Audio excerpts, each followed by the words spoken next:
बारिश की उस रात पुलिस स्टेशन में अजीब सी खामोशी थी। सब कुछ सामान्य लग रहा था, लेकिन पुलिस ऑफिसर अर्जुन सिंह का दिल बिना वजह तेज धड़क रहा था। तभी वायरलेस पर एक कॉल आई। कोठी नंबर 13। वहां से अजीब आवाजें आ रही हैं। कोठी नंबर 13 शहर के बाहर एक सुनसान इलाके में थी। कहा जाता था कि वहां सालों पहले एक परिवार की रहस्यमयी मौत हुई थी। अर्जुन इन अफवाहों पर विश्वास नहीं करता था, लेकिन उस रात उसे वहां जाना ही पड़ा।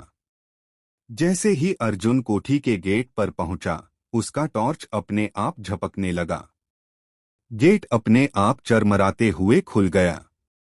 अंदर घुसते ही ठंडी हवा का झोंका आया, मानो किसी ने कान में फुसफुसाकर कहा हो, तू भी यहीं रहेगा। अर्जुन ने खुद को संभाला और अंदर बढ़ा। दीवारों पर खून जैसे काले निशान थे। अचानक ऊपर से जोर से कुछ गिरने की आवाज आई।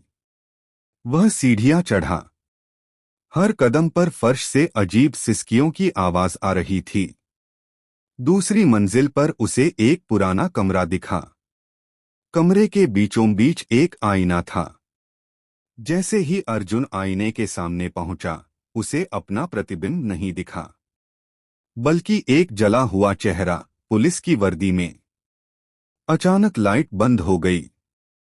अंधेरे में किसी ने उसका नाम लिया, अर्जुन। उसका शरीर सुन्न पड़ गया। पीछे मुड़ते ही उसने देखा एक बच्चा, जिसकी आंखों से खून बह रहा था। बच्चा बोला, तुम हमें बचाने आए थे, लेकिन देर हो गई।